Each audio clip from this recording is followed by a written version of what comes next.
reliability. Authenticity. Live from the heart of Visayas State University. This is Nursing News Network. Good morning, Visca and aspiring nurses. I am Aaron Morelio Tangso. And I am Angelita Pumula. Our topic for today is an example of evidence-based practice, particularly infection control and hand washing. We have here today Nurse Britzel Dasig. Can you please tell us about infection control and hand washing?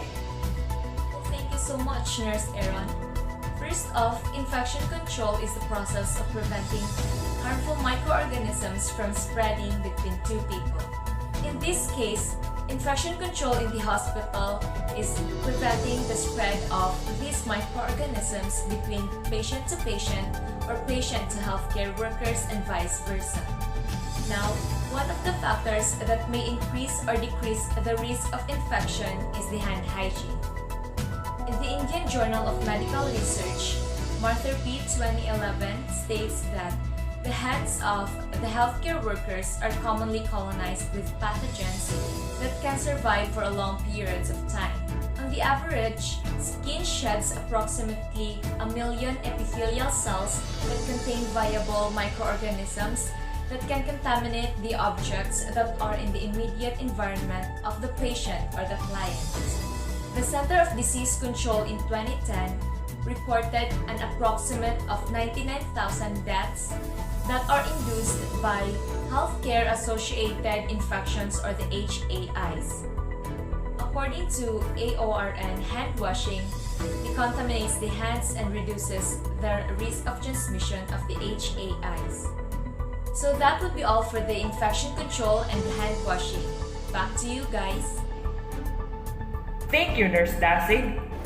Up next, we have Ms. Leifa Fuentes to demonstrate the steps in proper hand washing after these messages.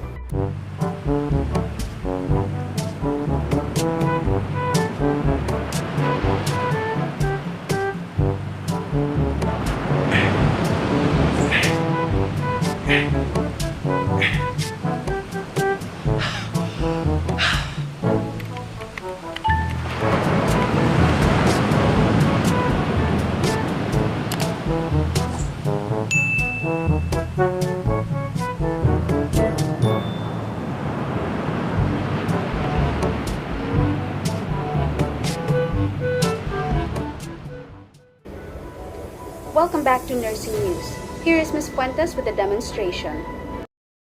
To do the proper hand washing technique, we need first to wet our hands with running water. Apply enough soap to cover all hand surfaces. Rub hands palm to palm. Rub back of each hand with palm of the other hand with fingers interlaced. Rub palm to palm with fingers interlaced. Rub with back of fingers to opposing palms with fingers interlocked.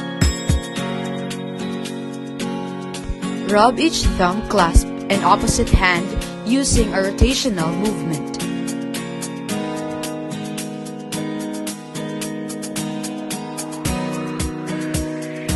Rub tips of fingers in opposite palm in a circular motion.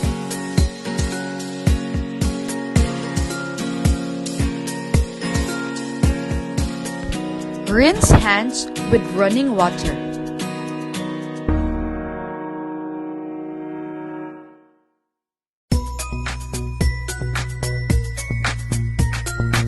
Dry the hand with a single-use towel.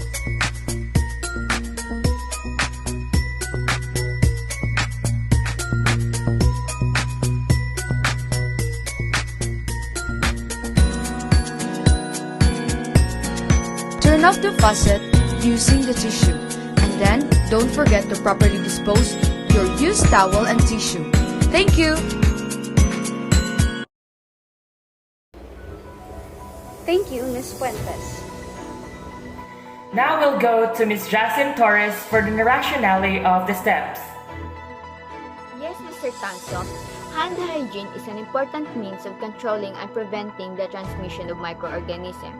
It also helps prevent transfer of microorganisms from one person to another. In performing the hand hygiene, first, turn off the water and adjust the flow so that the water is warm, because warm water removes less of the protective oil of the skin than the hot water. Second, wet the hands thoroughly by holding them under the running water and apply soap to the hands.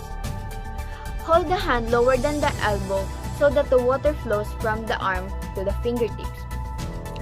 The water should flow from the least contaminated to the most contaminated area. Third, thoroughly wash and rinse the hands. Use firm, rubbing, and circular movements to wash the palm, back, and wrist of each hand. Be sure to include the heel of the hand, interlace the fingers and thumbs, and move the hands back and forth.